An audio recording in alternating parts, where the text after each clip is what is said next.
What's good, YouTube? It's Dom 2 months and I'm back here with my first reaction video, and today we're going to be reacting to how good was prime Derrick Rose actually. Now see, the reason I wanted to make this my first reaction video is because like recently I've been watching a whole bunch of like throwback Derrick Rose highlights, even like some highlights from like last year and a few years ago.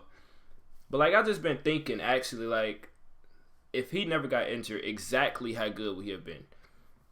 In my opinion, I know I'm biased because I was like a huge D Rose fan. If you know me, you know that like in the 5th and 6th grade, I had D Rose jerseys, shirts, pants, hoodies, socks, had all the shoes and stuff like that. I was literally a super fan pretty much.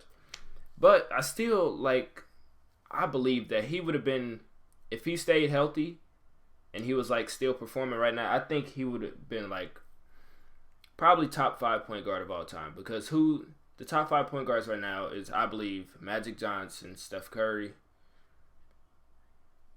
And then it gets edgy around that, because then when people start talking about Oscar Robertson, I think Derrick Rose.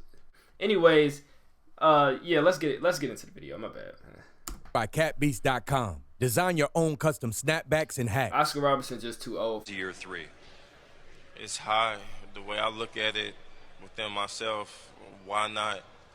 Why can't I be the MVP of the league? Why can't I be the best player in the league? I don't see why. Why can't I do that? Inspirational quote, man. Derrick Rose, the youngest MVP in NBA history. A guy who, at one point, most people thought would still be dominating the league right now. Rose had an incredible amount of pure athleticism and explosiveness. Right when he came into the league, he was different from other rookies. He played the game like a veteran. He knew how to control the pace, he knew when to defer to his teammates, and he knew when he should take over a game. But he just had too much talent, too much skill, and too many bad landing habits for his body to handle. Facts. How's it going, fellas? My name's Andy, and today we're gonna talk about arguably the biggest what if in NBA history. Prime Derrick Rose, a player who we all still talk about and still reminisce on how. Let me know in the comment section who you taking, prime D Rose or prime Westbrook. I just want to know. Like I said about Oscar Robertson, bro. If you put Oscar Robertson in today's league, is he doing what he did back in the day against plumbers and all of that stuff? Or if you put D Rose back in that era, is he looking like Michael Jordan?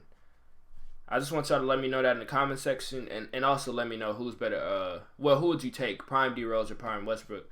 I'm taking prime D Rose because of efficiency. He's a better shooter, and he takes care of the ball better, and he's just a better teammate in my opinion. But yeah, let me know down below how amazing he was. But after 4 knee surgeries in 5 years, he was never the same again.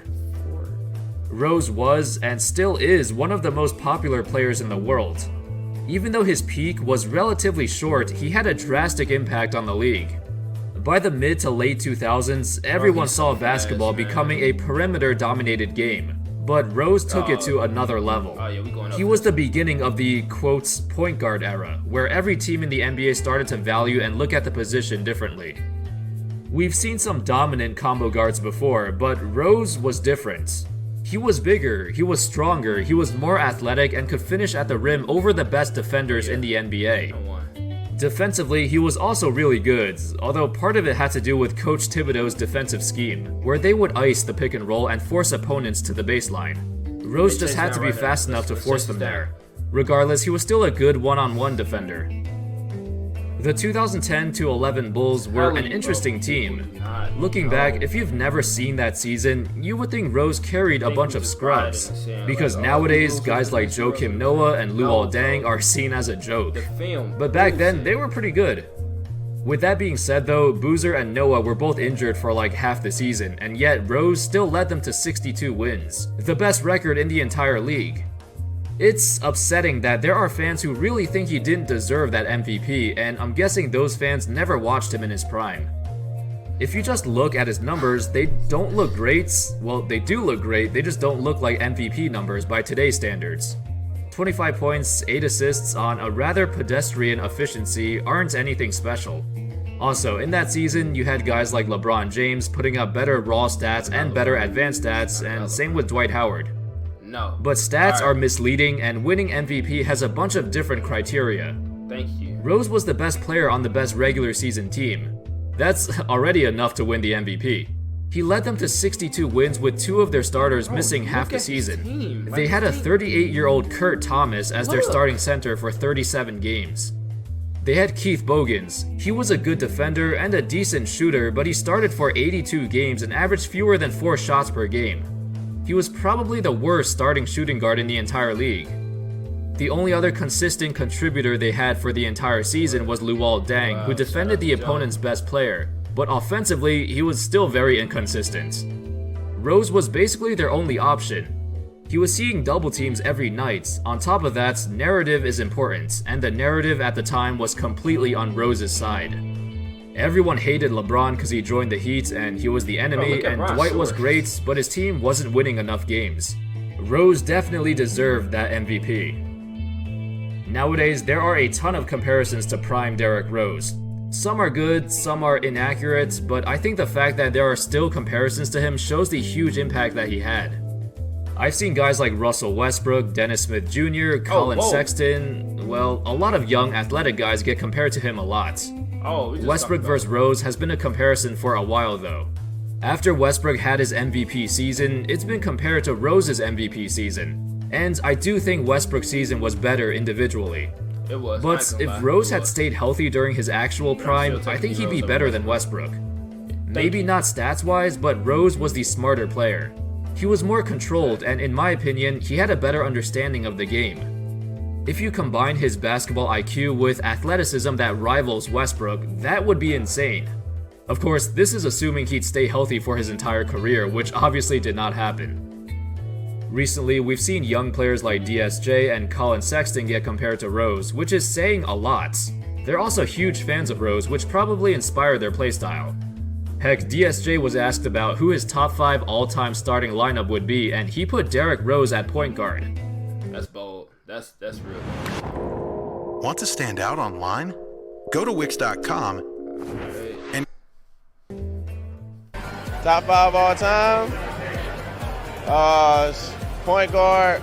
I'll take Rose, Derrick Rose at the point. My top 5 all time would probably be I'm gonna go Curry at the point. I mean, if we can do LeBron at the point, then that's just unfair because then I go LeBron, probably LeBron, Kobe, Mike, KD, and then Shaq. But if we can't do like that, then I do Curry, Mike, LeBron, KD, and then Shaq. Michael Jordan at the 2. Over the years, he's been involved in a couple of controversial moments off the courts, getting accused of rape and randomly deciding to not show up for games, but he's still trying. He still loves basketball just as much as before, and for the past few years, he's been trying to improve and get better. After an orbital fracture in 2015, Rose had trouble with blurry vision and depth perception, so he developed a great bank shot. His work ethic has been questioned, but honestly, he's just been through so much. After the ankle injury with the Cavs, which didn't seem so bad, but it really hurt Rose mentally because it's like, every time he feels good, he gets another injury. I don't blame him for leaving the team for a couple months. He was just really upset and disappointed at himself and his body. I saw a video recently that was really touching. Chinese fans made a video tribute to Rose, saying how they still love him and how he's their favorite player. This was in 2017, by the way, long after his years of glory. In this video, Rose just broke down crying. You can tell he's never gonna give up on basketball. And it's obvious that he wants the exact same thing that his fans want, to dominate the league once again. However, with his recent 50-point explosion, I think it's safe to say that Derrick Rose never lost the talent. He always had the explosiveness, the athleticism, everything was still there. It's just that his role has changed and he doesn't have the chance to show it that much anymore. And through all the injuries and all the surgeries, he cannot do it anymore on a nightly basis. He broke his career high in points during a time when everyone thought he was nothing more than just a role player. He's been doing better recently, but nobody could have expected this. That was just incredible. After the game, you could clearly see how emotional he was. He spent countless hours in the hospital, he spent countless hours in rehab, and he spent countless hours listening to people like us talk about if he could ever return back to form, back to prime Derrick Rose. Rehab is like harder than just training. There are thousands of theories and hundreds of videos on YouTube about what if Derrick Rose never got injured. Now, after scoring 50 points and breaking his career high, it's kind of a bittersweet moment. It's amazing for Rose, but for us, it's like, you know, this is what Rose should have been. Like, look at the way he moved on the court. He was doing all of his vintage crossovers, spin moves, attacking the rim at will, making great passes, great layups. It's amazing how he's still so talented and so good. And the crazy thing is, he was doing all of these things at just 22 years old. Now, obviously, he did not score 50 all the time back then, but his playstyle is still the exact same, except with a little bit more jump shots. For those who never had the chance to watch Derrick Rose in his prime, this was basically it. I know he won't be able to play like a superstar every single night, but just watching him play, we saw glimpses of prime Derrick Rose.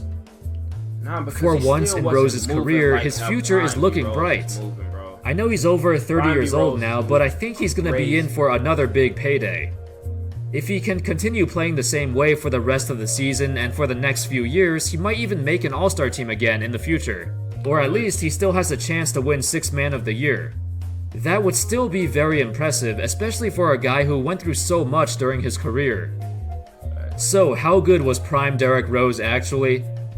Well, he was a top 5 player in the league, one of the most exciting players the NBA has ever seen. A guy who not only took the league by storm, but also inspired millions of people around the world. In my opinion, when D. Rose won that MVP, it introduced a new era in the NBA. An era dominated by point guards with a score-first mentality.